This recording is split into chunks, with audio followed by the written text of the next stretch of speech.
Kalau Anda sudah memilih iki ora, Anda tidak diperbudak. Anda yang memperbudak keinginan jadian. Jangan memilih keinginan yang bodoh.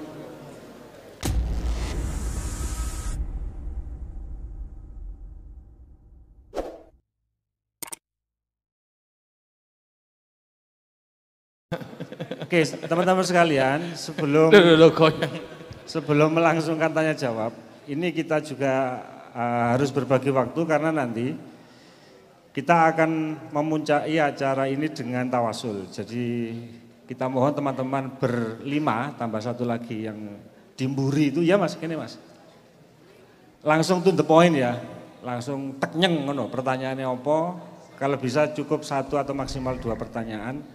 Dirumuskan sedemikian rupa, langsung takok poinnya apa atau mau merespon apa, nanti kita beri kesempatan dan kita harus berbagi waktu dengan sesama penanya. Monggo Mas Amin langsung bisa dipandu. Cik. Oke Mas, nama dari mana ya? Tepangaken kula Jembar saking Gedhek Mojokerto. Pertanyaan kula niki kula namung jane niki nagih ten simbah jane. Nagih nika pertanyaan ingkang padang bulan beberapa bulan kan nate simbah maringi PR tentang niki lho.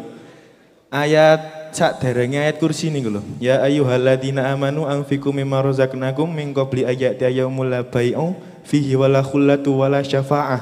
Nah, dalam hal ini kan sekarang kan momennya Maulid Nabi. Lah, di ayat itu ada wala syafa'ah. Nah, kan tidak ada syafaat. Nah, kula niki penggawean kula nggih selawatan banjarian ngoten nggih. Lah nek wala syafaat nggih, tapi kula nggih cah ma'iyah dilarang nggih panggah tetep mawon kula. Mau Al-Baqarah ya? Nggih. Al-Baqarah berapa? Ingat. 1224. 224 ya. Nah, ini menawi mangke Pak Saiful nopo Mas Abrang menanggapi tentang itu karena kula nggih dalam sholawat nih nggih kadang kok ana syafaat tapi nggih kula nggih wis aku cinta nang Kanjeng Nabi wis gak ngurus pokoknya rindu Kanjeng Nabi wis sholawat hati-hati cinta ngoten mawon tapi kan ten Quran enten wala syafaah niku lho. Nah niku sajane kula pengen nagih ten Banun soalnya niku damel PR. Kula mboten semerap. Nggih menawi niku saged ditanggapi kalih Cak Saiful napa lintune. Matur suwun. Oke, terima kasih. Al-Baqarah 224. Oke, wis lanjut dulu. Assalamualaikum warahmatullahi wabarakatuh. Oke, nama Muhammad Dikri Al-Hakiki saking Denanyar. Kula badhe tanglet tirakate Banun niku pripun kok saged dicintai umat semanten katane ngoten.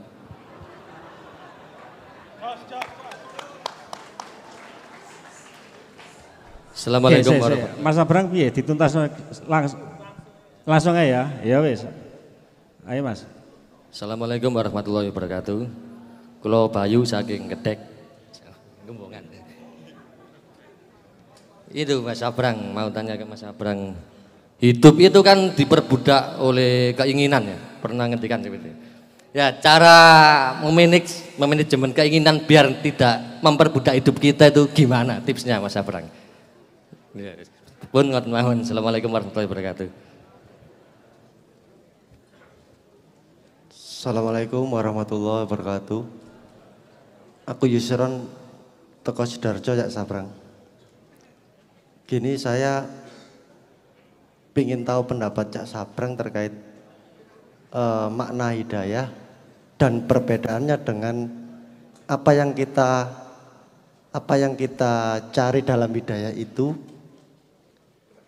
perbedaannya dengan pola.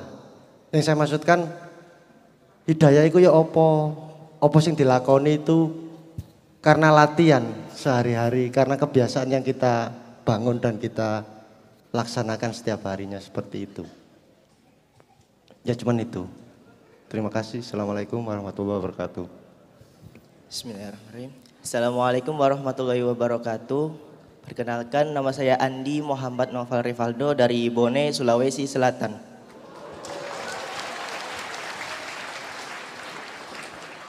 Saya mau tanya sama Om Sabram.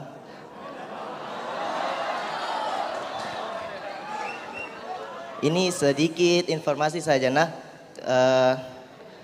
suku Bugis. Saya kebetulan asli orang Bugis. Nah, kalau orang Bugis itu kalau bermasalah sama tetangganya kah, sama teman, nah itu kalau menyangkut harga dirinya itu dendam. Nah, bagaimana ini kalau supaya sifat buruk kita itu tidak mendarah daging lagi? Begitu. Terima kasih. Assalamualaikum warahmatullahi wabarakatuh.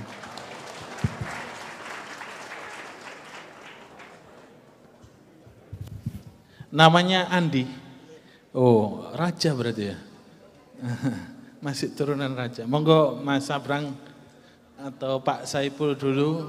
Tadi iya, syafaat 2 bulan sebelum sakit kayak bahas itu ya, Mas. Di Al-Quran memang ada ayat Al-Baqarah Mas 254 ya tadi. Ya 254. Ya ayyuhalladzina amanu anfiqu mimma razaqnakum min qabli ayatiya yaumul la bai'un fihi wala khullah wala syafa'ah wal kafiruna humuz zalimun. Ini saya tidak pasti akan menjelaskan secara akurat ya konteksnya, karena ayat ini kan terakhirnya wal kafiruna humuz zalimun. Berarti ini konteksnya adalah ditujukan kepada orang-orang kafir yang berbuat zalim. Nah, kemudian syafaat di situ kan bisa maknanya banyak. Bisa syafaat dalam konteks pengertian yang diberikan Nabi kepada umatnya, atau syafaat dalam arti pengampunan atau pertolongan dari Allah. Nah, kita harus bisa meneliti dan mencermati keseluruhan dari konteks atau isi ayat itu. Jadi ayat ini ditujukan kepada orang-orang beriman agar membelanjakan harta benda mereka di jalan Allah dari sebagian rezeki yang telah diberikan Allah kepada kita. Nah, ini yang menarik, sebelum datang hari yang pada hari itu tidak ada jual beli. Jadi ketika yaumun, hari la bai'un, tidak ada jual beli di hari itu, wala khullatun, dan tidak ada lagi wala khullatun wala syafa'ah, dan tidak ada lagi pertolongan, dan tidak ada syafaat yang bisa diberikan. Ya artinya orang-orang itu sudah berada dalam situasi di mana praktek jual beli, manfaat jual beli sudah tidak berlaku lagi karena sudah melampaui masa-masa ketika mereka hidup di dunia. Sehingga tidak bisa saling untuk mengharapkan pertolongan kecuali syafaat yang diberikan oleh Nabi. Jadi kalau tidak ada syafaat itu harus kita pastikan konteksnya apa dulu. Gitu. Kalau tidak ada syafaat Nabi ya orang mungkin dong. Nabi itu satu-satunya makhluk, satu-satunya kekasih Allah yang diberi hak prerogatif untuk memberikan syafaat. Nah, di konteks yang lain Al-Quran yang kita baca, yang kita deres, yang kita pelajari tadi, sebagaimana disampaikan Buya, itu juga bisa menjadi syafaat.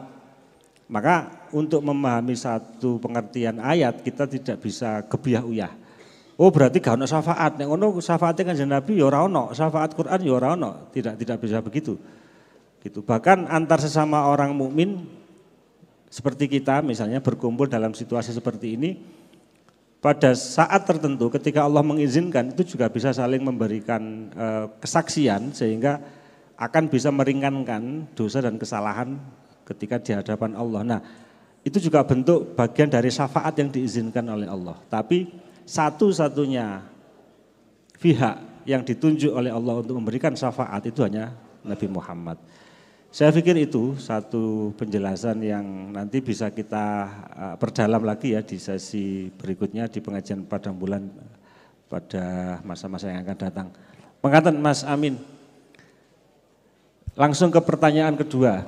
Mas Indonesia yang tadi jaketnya merah. Iya, Tirakat. Fikri. Iya. Rikri. Oh Zikri. Ya. Tirakatnya apa Bang? Mbah Nun. Iya, Gus Zikri. Iya. Nah, ini Mas Abreng iki sing iso. Ndang kamu njaluk wiritan ijazah apa ngono ndang. Gak ya? Moga Mas Abrang. Tirakat Mbah Nun, terus manajemen agar tidak diperbudak keinginan. Oke, cek. Oke, bismillahirrahmanirrahim. Ngene-ngene iki sing mari aku mumet iki. Gini, saya selalu ada masalah gini. Apakah saya memberi jawaban sing penting kue seneng atine dan merasa terjawab? Atau aku buka detailnya yang kemudian kamu tidak akan merasa terpuaskan terjawabkan, tapi jadi tahu mekanismenya. Nah ini saya selalu dimarahin sama Simbah kalau urusan gini-gini. Wes toh rasa dibuka apa rasa diceritake apa anane, wong ki mumet ndak, wong ki butuhe seneng. Betul bahagia. Mbak Simbah benar, sangat benar. Saya selalu tidak punya, karena saya merasa tidak tega kalau dalam tanda petik dobosi. Bukan dobosi ya, yang nyenengke kuwi posisi apik. Tapi kan makanya saya tidak mau disebut sebagai motivator. Saya nyebutnya demotivator. Kenapa? Karena saya lebih seneng, lebih nalurinya lebih ngomong enggak segampang itu loh. Karena ini semua pertanyaannya tidak mungkin dijawab dengan akurat. Tidak mungkin dijawab dengan akurat. Karena tidak cukup informasi untuk menjawabnya dengan akurat.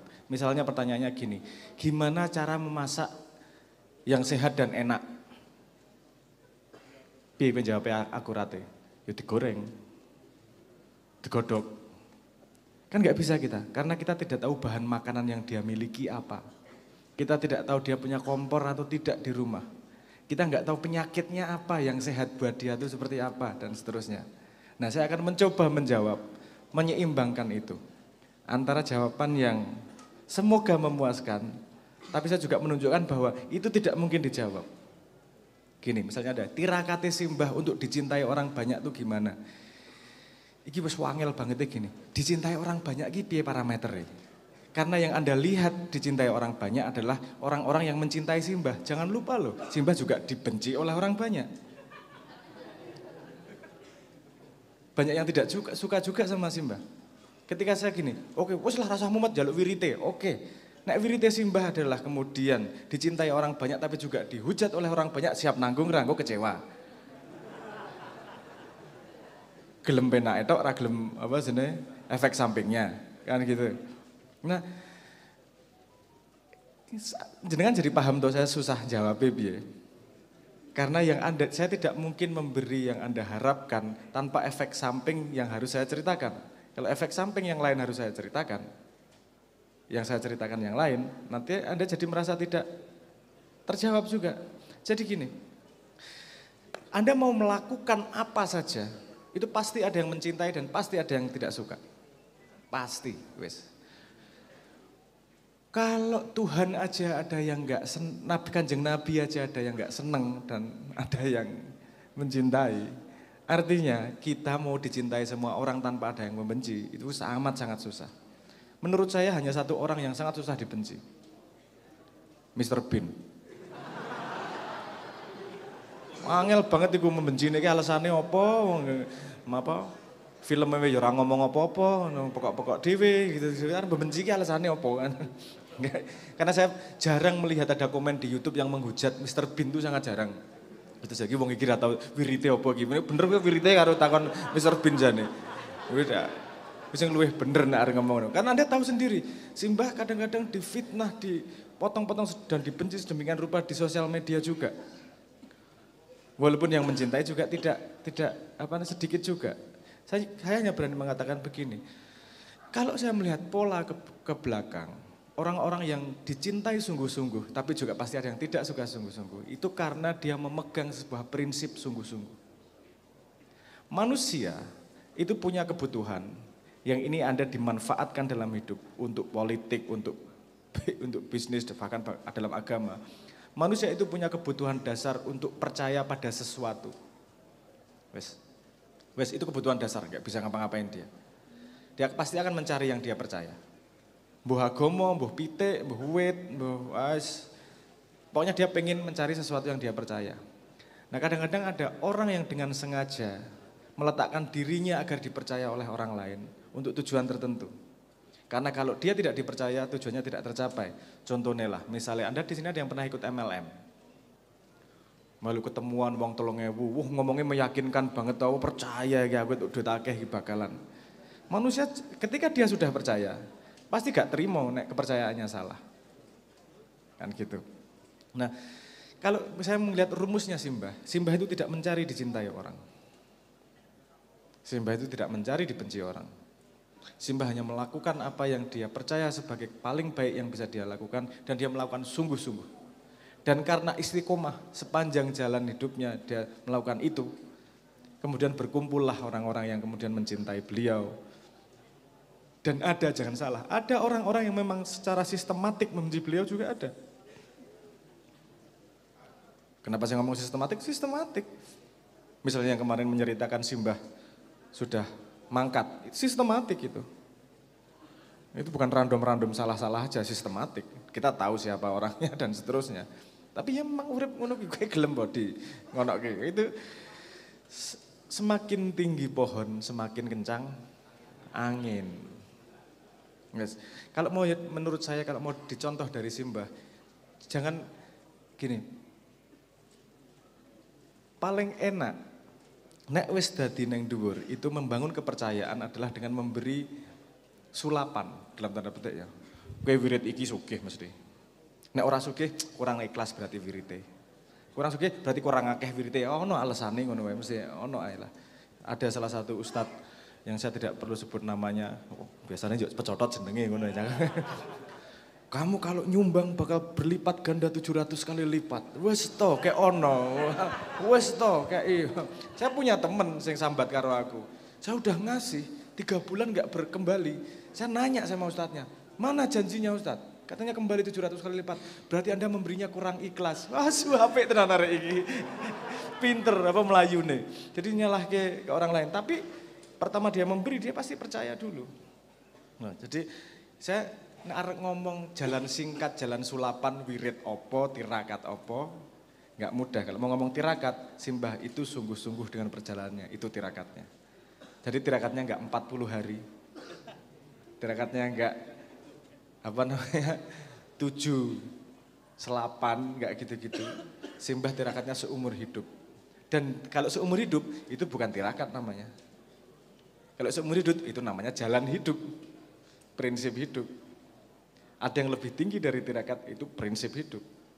Karena tidak hanya dilakukan 40 hari untuk mencapai sesuatu, tapi terus-menerus panjang hidupnya memang melakukan prinsip itu. Nah yang Simbah lakukan seperti itu.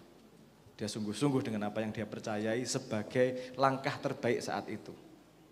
Walaupun kadang-kadang saya juga gak setuju. Ojo nganggap aku setuju terus. Aku musuhnya Simbah. Banyak tidak setujunya saya. Tapi saya sadar betul bahwa Simbah melakukan itu tidak ada selain yang menurut dia adalah paling baik dilakukan saat itu. Kadang-kadang saya yang salah, kadang-kadang Simbah yang salah.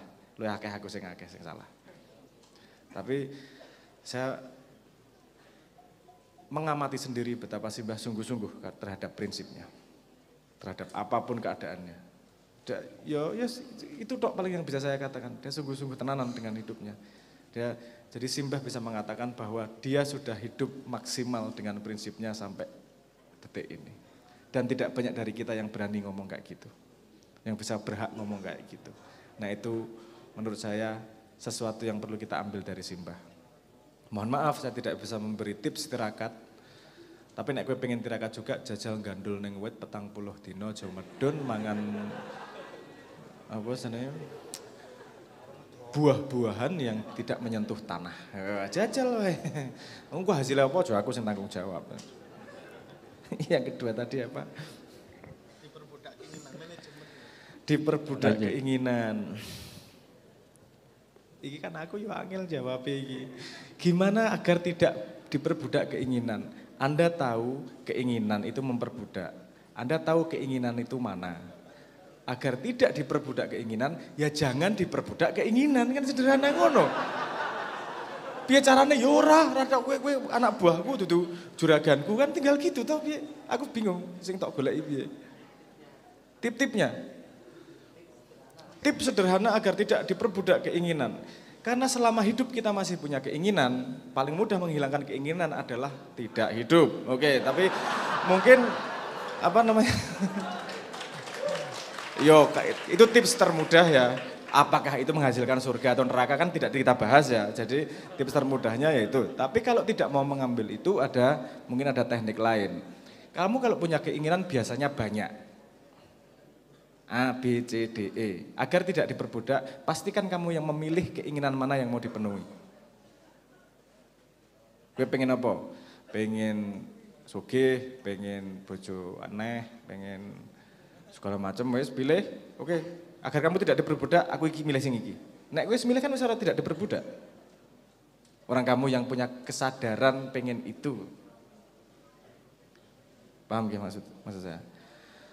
Kalau sudah memilih, milih yang mana? Nah ini pertimbangan lain lagi. Milih yang mana? Jangan memilih keinginan yang bodoh. Keinginan bodoh itu gimana sih? Kita udah pernah cerita ya tentang metrik kebodohan, udah pernah cerita? Belum ya? Bodoh, pinter, bandit, karo apa sebenarnya? Tidak berdaya. Gini, keinginan itu dia masuk satu dari 4 kategori ini. Keinginanmu itu kalau terpenuhi, dia baik untukmu tapi buruk untuk orang lain. Itu namanya bandit. Baik untukmu tapi buruk untuk orang banyak. Salah satu contohnya korupsi. Dodolan panganan ora sehat. Apa bikin judi online. Gue ngerti dia.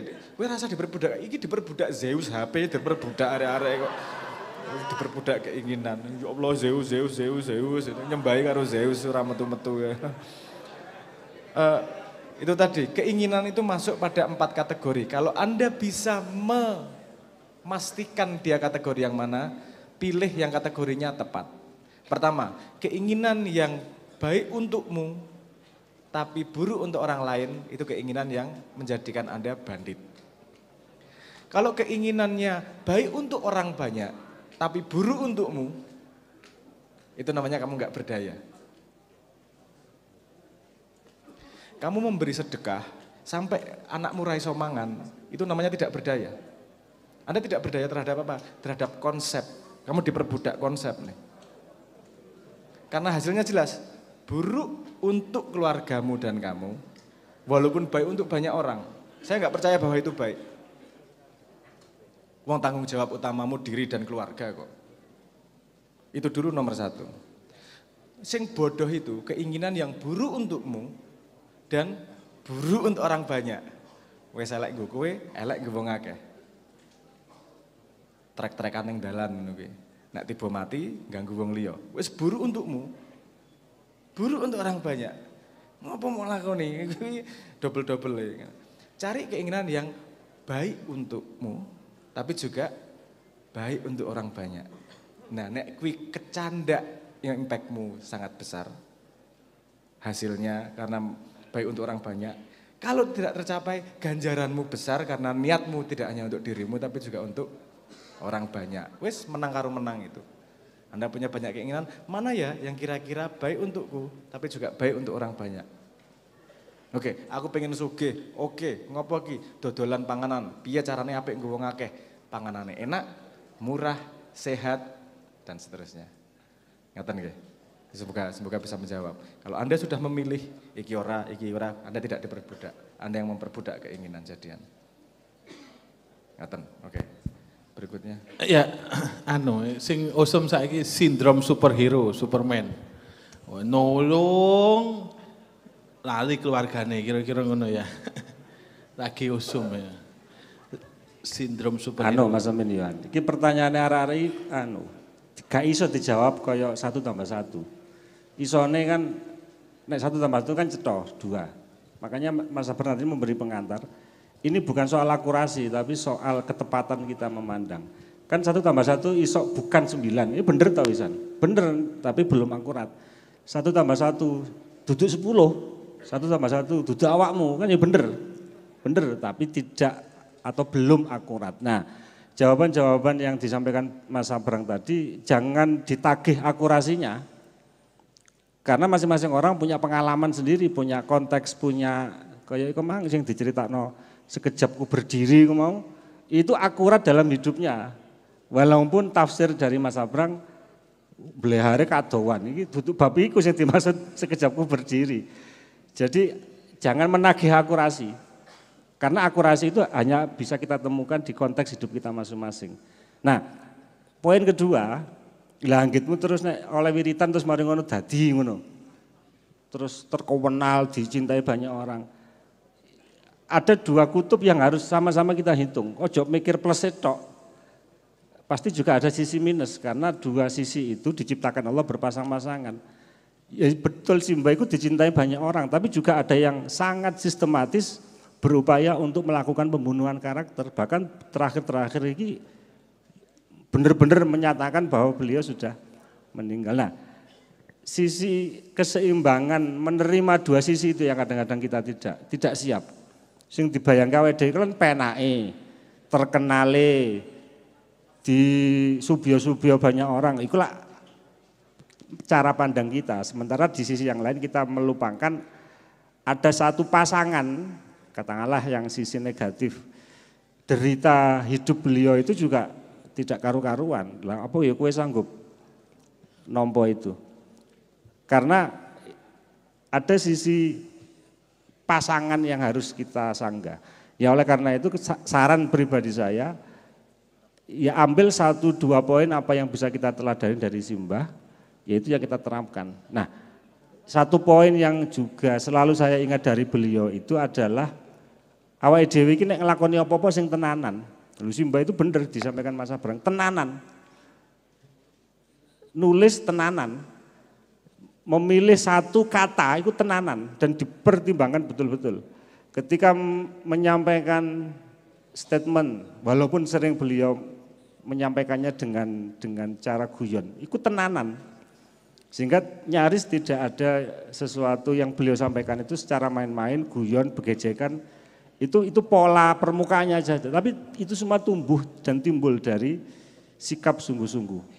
Nah, sikap sungguh-sungguh itu beliau kerjakan nyaris sepanjang hidup beliau sampai hari ini gitu. Nah, sesuatu yang dilakukan secara istiqomah sepanjang hidup, ya benar, itu sudah bukan soal tirakat, ini soal torikoh, tarekat. Masih ingat ada torik, ada sabil, ada syari. Nah, jadi torikoh Simbah ya wis ngono iku. Cara paling mudah ambil 1-2 tauladan yang sesuai dan autentik terhadap hidup kita, itu yang kita terapkan.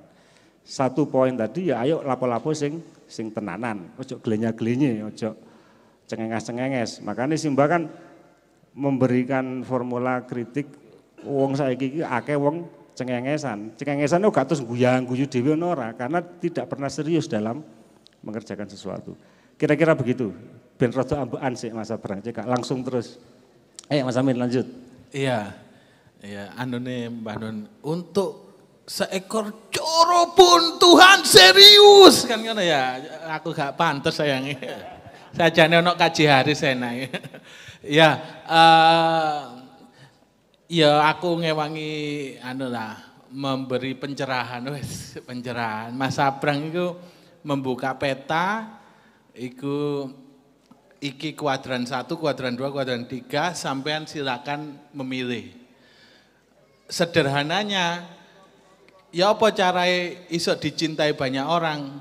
Ya bagikan cintamu ke yang lainnya. Terutama nek ning wong wedok bagi-bagi apa duwe. Nek ning duwe bojo tukokno kuning-kuning kan ngono ya. Ngono ya Mbak ya. Bener Mbak ya?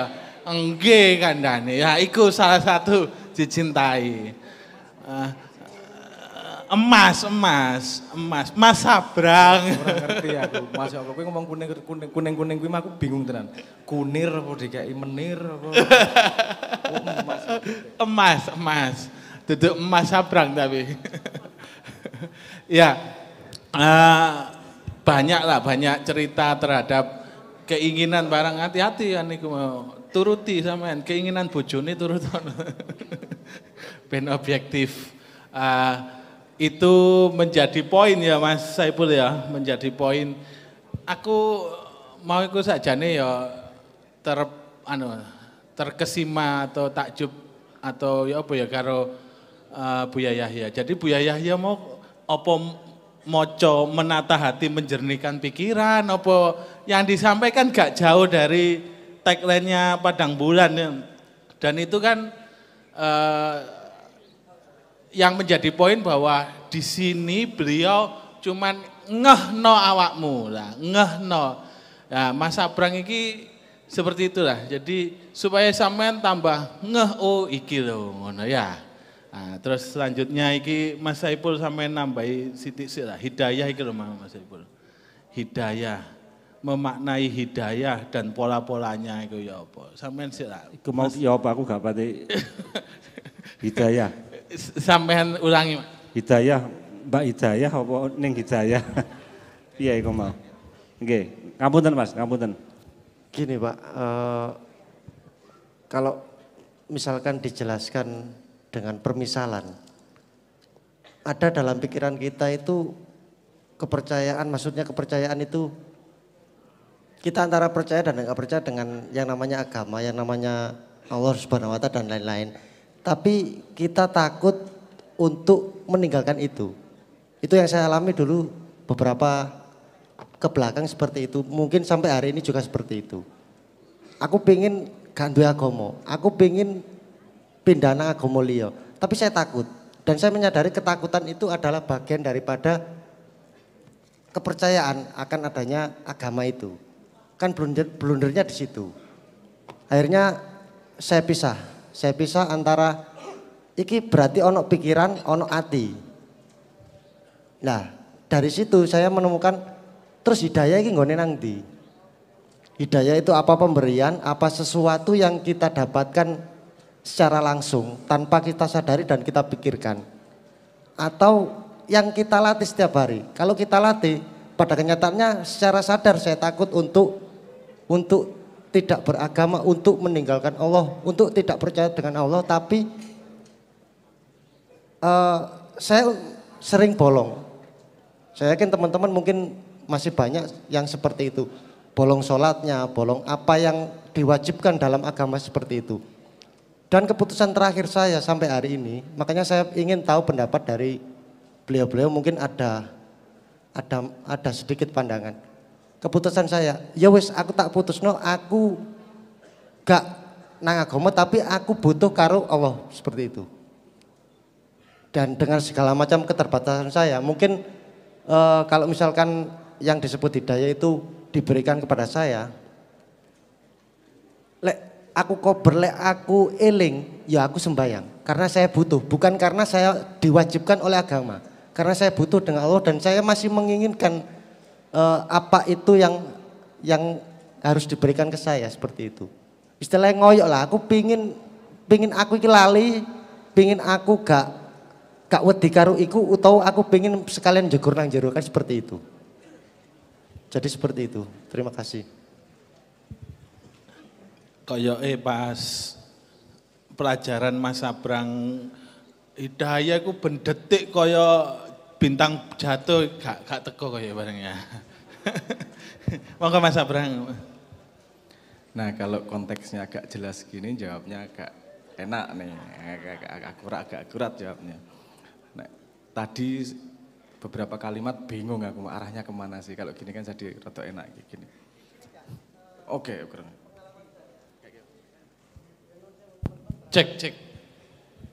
Gini, kalau terkait konteks itu, mungkin teman-teman barangkali iya atau tidak, tapi pengalaman saya di sini, teman-teman yang ada unek-unek, ada yang ingin disampaikan atau didiskusikan atau dipertanyakan, biasanya untuk menit pertama datang, itu masih ada nervous, grogi dan lain-lain, sehingga itu merubah apa yang ingin disampaikan, apa yang ada di dalam pikiran mereka, sehingga menjadi bias seperti itu. Tapi setelah beberapa menit, beberapa waktu, mungkin sampai santai, mungkin kalau mereka dari kelima teman-teman ini ditanyakan lagi, diulang apa yang mereka ada di angan-angan mereka, mungkin mereka bisa menjelaskan dengan sangat jelas seperti itu. Kadang-kadang miss-nya di situ mungkin. Bisa jadi. Enggak masalah itu, enggak masalah. Yang penting pada titik ini kita sudah sampai pada sebuah kejelasan tertentu. Begini Mas, ini saya akan ngomong apa adanya yang saya pahami. Ketika orang ngomong ati, ngomong rasa, gitu-gitu dan seterusnya, itu agak susah didefinisikan. Karena masing-masing orang punya, ya kan kalau mau ngomong, kita tadi ngomong antara jarak antara makna dan kata-kata ya. Orang bisa ngomong ati, bisa ngomong rasa, bisa ngomong apa dan seterusnya. Tapi yang garis merahnya dari semua itu adalah ada sesuatu yang muncul yang membuat kita punya dorongan tertentu atau arah tertentu yang kita tidak tahu sebabnya dari mana. Intinya kan gitu. Gak tahu asalnya, makanya dikatakan, ati kuwi, rasa kuwi. Apa? Tapi ada juga istilah lain yang namanya bawah sadar.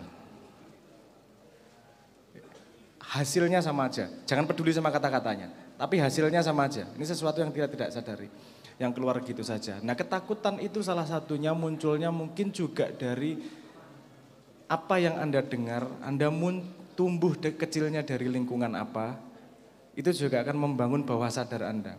Nah, itu kenapa sebabnya dulu saya mencoba lepas dari itu semua. Karena saya tidak bisa memastikan ini cuma tanduran kecil atau benar-benar dari saya. Nah, tapi gini Mas, manusia itu tidak lahir langsung faham untuk bisa masuk agama. Kan ada titik faham, sebelum faham dan sesudah faham. Karena ada perjalanan kayak gitu tuh. Sebelum Anda faham, Anda mau lepasin nggak masalah. Tapi berdasarkan nenek moyang perjalanan orang-orang lain, sebelum paham, ayo coba melakukan ini. Enggak paham enggak apa-apa, lakukan ini. Siapa tahu nanti itu bisa membantumu lebih paham dengan lebih cepat. Anda sangat boleh membantah itu. Oh iso wae ora, kuwi mengan wong-wong sing enggak berani. Tapi bisa gini aja, kita bisa cara berpikir begini. Kalau ada 6 juta orang kalau ada jutaan orang melakukan itu sebelumnya, apakah pendapat saya kira-kira lebih pandai dari jutaan orang tersebut? Ya, gitu aja. Maksudnya gini, Anda kan nggak tahu ngapain sholat. Anda kapan tahu titik bakal faham bahwa sholat? Nggak bisa memastikan tuh. Oke, makanya ada orang pakai iman, saya nggak tahu kenapa sholat, saya tak sholat. Wes, sampai kemudian dia faham, dia melakukan sholat dengan faham, kefahaman. Ada yang belum faham melakukan. Saya tanya, ketika Anda SD, Anda faham nggak sekolah gunanya buat apa? Menyiksa, betul nggak? Kalau udah dikasih pilihan main atau sekolah, milih mana? Tapi misalnya Anda bener-bener main, sampai umur SMA, nggak pernah sekolah, hidupnya tersia-sia nggak? Segitu panjang ada kehilangan sesuatu yang namanya ilmu pengetahuan yang mereka bisa ambil. Jadi melakukan untuk mendapatkan sesuatu itu tidak harus dari posisi faham. Nah ini ayam sama telurnya tuh di sini nih. Banyaknya argumentasinya kan, aku kurang paham kok, nggak mau melakukan. Loh, gue melakukan dulu itu juga untuk paham, untuk menuju paham itu kadang-kadang. Nggak. Iki aku dikira Syekh Siti Jenar nek ngomong soal apa senenge apa iman itu juga bertingkat. Iman yang paling rendah adalah iman yang datang karena kamu tidak tahu. Iman yang nanti tinggi adalah datang dari ketika kamu tahu bahwa kamu tidak tahu. Oke, mikir rada angel ya. Oke gini. Misalnya gini, kamu beriman bahwa ada yang namanya laut. Saya nggak bisa keliling dunia loh, karena kata teman saya, kalau keliling dunia harus pakai kapal. Saya nggak pernah ke pantai, tapi aku percaya wae lah. Misalnya aku tak melaku ngendi-ngendi. Sampai akhirnya kamu benar-benar ketemu pantai. Terus mengelilingi, oh pantai kabeh, ternyata memang harus pakai kapal nih. Aku percaya beriman pada kalimat tidak bisa muter dunia pakai kapal karena saya sudah mengalami ada loh limitasi manusia yang tidak bisa melewati laut kalau tidak pakai kapal. Paham gak maksud saya? Jadi manusia itu kadang-kadang melimit dirinya sendiri. Kalau Anda lihat di komen YouTube, wes to rasa ruwet-ruwet, rasa mikir, agama tinggal mengikuti kok. Itu enggak salah, karena mereka diberi kelebihan tidak perlu mikir banyak-banyak. mungkin tidak bisa ya mikir banyak-banyak. Jadi bagi mereka limitnya adalah wis ngetutke wae. Karena tidak mampu memang otaknya. Tapi untuk otaknya yang mampu, kon ngetutke mesti ra trimo. Sampai dia ketemu sebuah titik di mana wis ora tekan ki aku. Di luar ini saya harus beriman. Karena ada titik limitasi dari manusia. Jadi aku pengen menggambarkan peta iki. Nek apa jenenge paham atau tidak nek ora monggo ditanyain lebih lanjut. Kayak itu tadi hidayah datangnya dari mana? Anda pernah nggak mengalami gini? Lagi ngomong terus oh iya yo.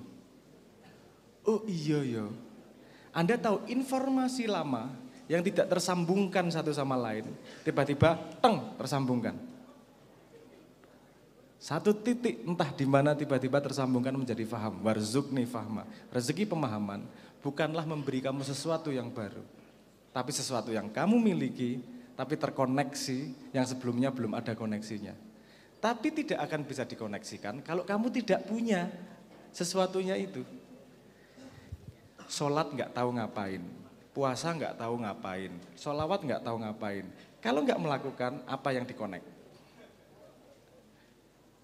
Tapi kalau misalnya sudah, karena saya tidak tahu, saya akan ngikuti yang lebih tahu, wis. Bisa jadi nanti kemudian setelah melakukan saya tidak setuju, bisa jadi saya setuju. Tapi saya belum bisa memutuskan karena saya belum melakukannya di situ. Wis, daripada aku tidak tahu kapan titik fahamnya, kosongnya ini ngapain nih? Arek ngapain kosongnya? Enggak bergerak kemana-mana juga kok. Ada sebuah metodologi yang namanya agama. Nah ini aku sering diantemin ya, aku ngomong agama itu ideologi. Apa metodologi? Metodologi, karena aku pernah ngomong karo sapa ya. Oh, nang Deddy Corbuzier kan saya ngomong. Saya bisa mengargumentasikan bahwa semua metodologi agama itu sebenarnya cara untuk mengontrol bawah sadar yang kamu tidak bisa kontrol. Wong jenenge bawah sadar kok. Gimana ngontrolnya? Gimana membentuknya? Nah, kita diberi sebuah metodologi yang ribuan tahun terbukti bisa. Yang kita tidak tahu sebabnya. Hah? Oh, BBM mungkin saya juga pernah ngomong, cuman di Dedi aku ngomong mau dipotong apa ora? Nang apa ono kayane.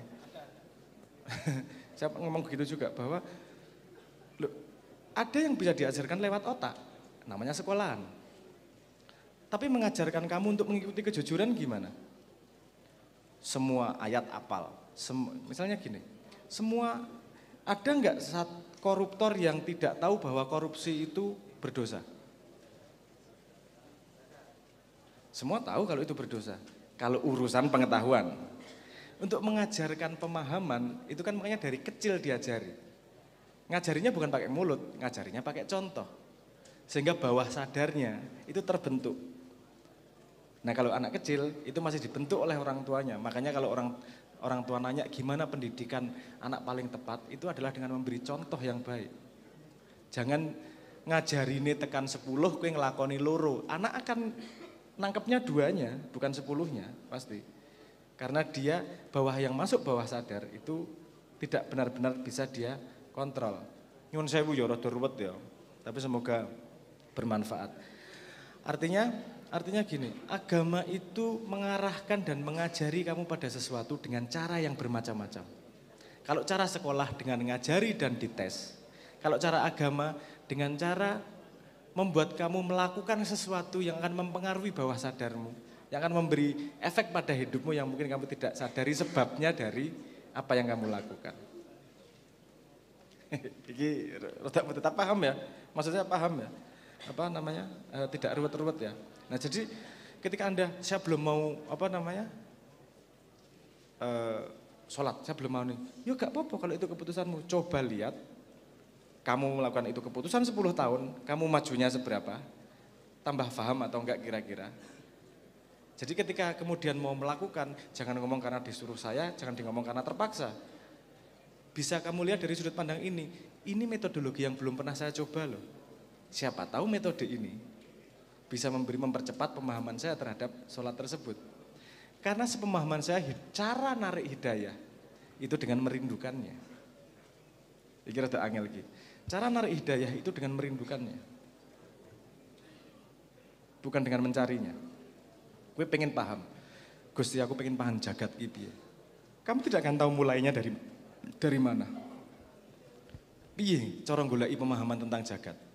Ilmu ini fisika, biologi, kimia, matematika, apa ilmu agama, apa geografi, gak ngerti. Tapi kalau kamu merindukannya, seperti yang dikatakan Bu Yahya tadi, kita melihat dunia dengan cara tertentu. Ketika kamu sudah merindukannya, kamu akan melihat dunia dengan cara tertentu yang membuat informasi yang kamu butuhkan akan muncul-muncul sendiri. Makanya dari dulu saya bilang, wes toh Gusti Allah ki nyediake ilmu nang ngendi-ngendi. Cuman ketok apa ora ning kowe. Cara ketoke piye? Rindukan. Ada contoh empiris yang rindunya tanpa sengaja. Tanya ibu yang hamil. Ibu hamil itu ketika dia hamil, dia akan melihat banyak orang hamil. Tiba-tiba ketemu orang hamil di mana-mana ya. Tanya sama ibu hamil. Tiba-tiba dia melihat ibu hamil di mana-mana. Apakah dia hamil berbarengan dengan orang lain? Kan enggak juga. Rata-rata orang hamil kan sama aja sepanjang tahun. Yang berbeda adalah perhatiannya. Karena dia hamil, dia merindukan anak. Jadi dia sensitif pada informasi yang berhubungan dengan kehamilan. Jadi di mana-mana kalau jalan lebih banyak berhenti di toko baju anak-anak. Mesti tanpa rasa dikongkon dengan gitu sendiri. Itu yang berjalan mana? Bawah sadar tanpa dia harus menyuruh dengan sadar. Nek wis hamil ki ya wah apik anak nek aku lahir tak tekokke kae, mulai ngelihat apa namanya? Sepeda anak, mulai ngelihat baju anak. Kenapa? Karena dia merindukan. Jadi teorinya adalah Tuhan menyediakan ilmu 100% apapun yang Anda butuhkan di depan mata. Masalahnya adalah kita tidak merindukan ilmu itu sehingga tidak terlihat di mata kita.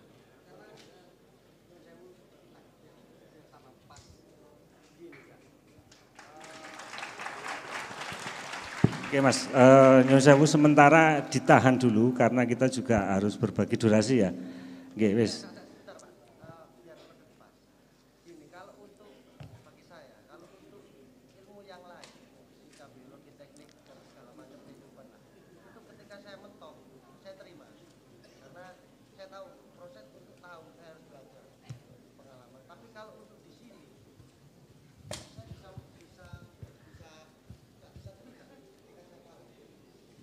Kalau Anda paham tidak terima. Terus kalau yang dicari bukan pemahaman, apa yang dicari? Kalau paham.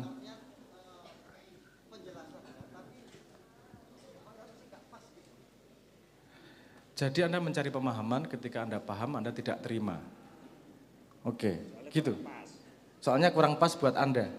Oke, berarti Anda mencari jawaban yang Anda inginkan, bukan Anda mencari jawaban yang sesuai dengan pertanyaannya.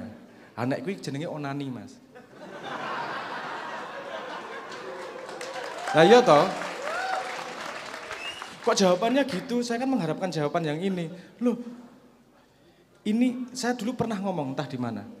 Hati-hati dengan kemurnian pertanyaan. Pertanyaan itu salah. Kemampuan bertanya itu adalah hal yang sangat-sangat suci kalau kamu memakainya itu sebagai jalan hidup. Kesuciannya gimana? Ketika kamu bertanya, kamu terbuka pada semua kemungkinan jawaban. Karena kalau orang bertanya itu dia mendeklarasikan bahwa dia tidak tahu. Kalau kamu punya ekspektasi terhadap jawaban, artinya yang kamu cari bukanlah jawaban. Yang kamu cari adalah konfirmasi. Kamu konfirmasi, nek jawabannya ora podo karo sing tok bayangke, salah jawabannya. Lho, nek kowe ngerti ngopo takon? Kan gitu. Paham logikanya kan seperti itu. Sip. Justru kalau kita bertanya ada jawaban yang lain, itu sebenarnya adalah pintu untuk ilmu. Loh, ada toh jawaban kayak gini. 1 tambah 1 kok bukan 1 juta. Ya ora salah, asu le jawab iki. Biasanya kan 2. Kok ini jawabannya bukan 1 juta, salah ini. Oh enggak, dia benar pada sebuah perspektif yang kamu belum pahami. Kalau pertanyaannya adalah suci, artinya ada ilmu baru yang didapatkan, apapun ilmunya akan diterima dan diolah kembali. Tapi ketika ora pas, jawabannya ora bener gitu. Itu bukan bertanya, itu ngetes. Konfirmasi Mas, konfirmasi, ngetes. Oncok Mas. Konfirmasi. Ya ngono lah Pak. Guru besar UNER Mas Abrang, saya nyatakan kumlot. Gak ngira ngetes Mas, arek Mas, tenang ya. Tepuk tangan dulu ya. Nah, iki sing terakhir ono dulur atut teko Bone ya, Bone. Oh, ini Bugis. Bugis itu keras pendendam katanya. Iki ya apa Mas? Sifat soalnya iki. Gimana mengubah sifat dendam itu tadi? Apa? Yang sudah mendarah daging. Iki pertanyaannya ora gampang. Aku tidak mungkin bisa menjelaskan dengan tips paling gampang ya mati kayak mau memecahkan semua masalah mati mau aslinya. Tapi kalau menjawab itu saya pengen ini dulu. Sifat dendam itu siapa yang menampung? Siapa yang memiliki? Manusia. Tidak hanya manusia, itu salahnya. Manusia dan kumpulan manusia bisa menampungnya. Budaya itu bisa menampung sifat-sifat buruk. Contohnya, Anda punya enggak kampung yang pecinta partai A dan partai B? Nanti anaknya enggak tahu apa-apa soal partai, tetap membenci kampung sebelahnya. Tanpa tahu sebabnya. Ini ada anak Pak D saya, Pak Lek saya. Nah, saya enggak perlu menyebut namanya Cak Zaki ya. Bapaknya sangat suka sama MU. Dan selalu ece-ecenan sama Patuk. MU pecinta, Patuk pecinta apa namanya? Dudu Milan. Saya bagian ngece dua-duanya yang tidak bisa dibales. Karena saya tidak mencintai klub sepak bola manapun. Enggak paham saya kenapa mencintai. Tapi ini sebuah pilihan yang jadi budaya di keluarganya. Kenapa saya jadi cerita Cak Zaki? Karena anaknya juga sangat senang MU. Yang sebabnya adalah turunan dari Cak Zaki. Mungkin bapaknya enggak ngajari anaknya senang MU. Tapi nonton bareng, melu seneng, melu sedih nek kalah, lama-lama ketularan nih si anak nih. Itu juga berlaku di society. Di sebuah kumpulan masyarakat juga berlaku. Anda mau jadi benar, jadi nabi di situ. Kalau bisa ngubah ya, itu nabi beresin Mekah sederhana itu. Tapi karena sifat-sifat yang buruk itu tidak hanya hidup di manusia, tapi hidup di kumpulannya, itu yang paling susah. Untuk bisa mengubah itu, pertama, ada kumpulan sedikit manusia dalam masyarakat itu yang mau melihat dengan cara berbeda dan berbuat dengan cara berbeda. Kalau kamu sendirian pasti dianggap orang gila. Kalau ada yang setuju sama kamu, pendukung pertama, ini kamu baru dianggap serius. Ada ya cara pandang baru ya, tapi belum menjadi perubahan apa-apa. Ini kamu akan semakin tambah banyak, generasi tuanya mati, digantikan yang muda dengan cara pandang baru akan terjadi perubahan. Karena budaya itu sudah terbangun jauh sebelum kamu dan mbahmu ada. Iya kan? Terus kamu mau merubah dalam waktu 2 tahun. Wah, gak iso Mas. Tapi bukan berarti itu tidak mungkin. Harus ada generasi pionir yang mau melakukan perubahan. Dan Anda mungkin tidak akan merasakannya. Nanti Anda tua baru merasakannya. Karena yang menghalangi, artinya generasi tua yang punya budaya yang mau kamu rubah, itu sudah tidak bisa mempertahankan budayanya dari dalam kubur. Paham maksud saya? Nah tapi kalau si anak mudanya mengikuti budaya yang tua, terus menerus, itu akan diteruskan. Nggak akan mati itu yang namanya budaya buruk itu. Budaya seneng, klub itu di Indonesia itu juga, sebenarnya saya melihat pola itu di mana-mana. Ini seneng karo kiai, gosopo dan seterusnya itu kayak seneng karo klub kok. Bagus kiai ini, kamu jelek soalnya ini juga pendukung kayak lo. Fans club satu sama lain gitu. Aku gak paham ini sumber-sumber ilmu kok kayak perlakukan sebagai klub sepak bola sih. Ini lebih menang dari itu, ini lebih ini, kayak ini kurang ini dan seterusnya. Gila apa arek-arek ini. Ini mentalitas supporter sepak bola. Tapi jawaban terhadap tentang Anda tadi paham ya maksud saya ya. Gimana ngerubahnya? Anda dulu nomor 1. Paling cepat sebenarnya. Paling cepat kalau Anda mau untuk mengubah itu. Anda jadi orang yang berpengaruh di kampung itu, di daerahmu. Kamu jadi kaya raya di situ. Nah, saya ngomong paling cepat loh ini. Jadi kaya raya, berpengaruh dan kamu bikin budaya baru. Karena semua yang pengen dekat sama kamu harus ikut budayamu. Kamu akan mempengaruhi dengan sangat cepat. Saya sadarnya belum lama juga itu. Makanya saya menyesal, ngopor aku golek sugih gitu, biyen asem gitu. Karena wong sugih salah pun tetap dicedhaki ya ora. Saya ngomong real ini. Realnya kayak gitu. Saya nggak ngomong bahwa saya setuju dengan duit. Kenyataan alam sekarang, situasi sekarang tuh kayak gitu. Orang kaya lebih mudah dicium tangannya daripada orang pintar. Bahkan orang bukan Islam pun memberi sumbangan ke pesantren akan mendapatkan gelar haji honoris causa. Aku yo ngakak ono beritane kuwi haji.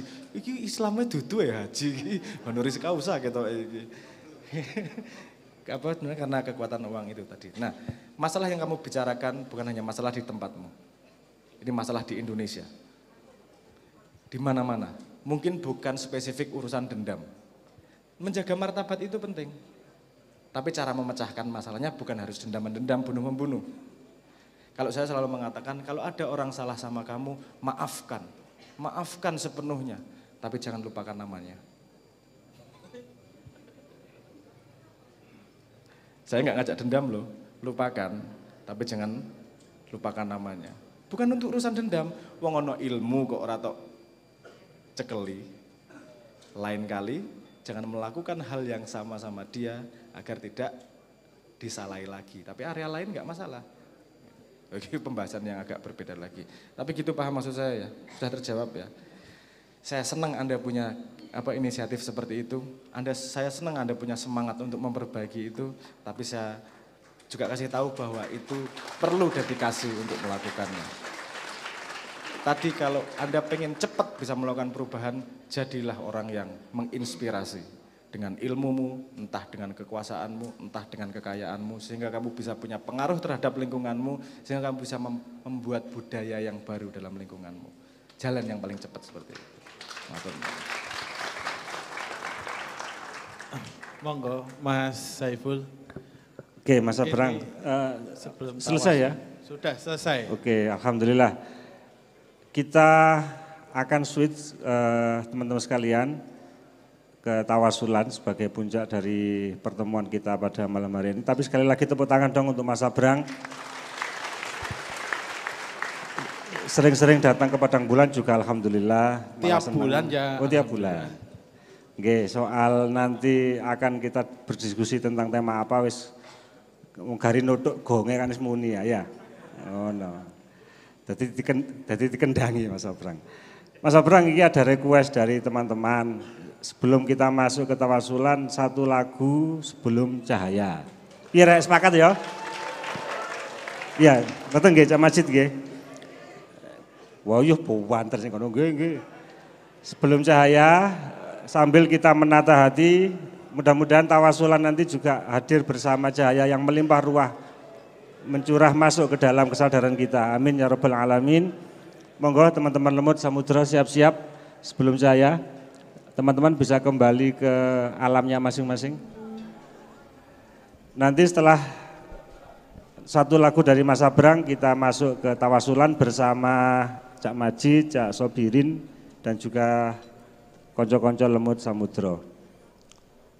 Piye teman-teman? Oke ya, monggo Mas Abrang. Allahumma sholli ala sayyidina Muhammad.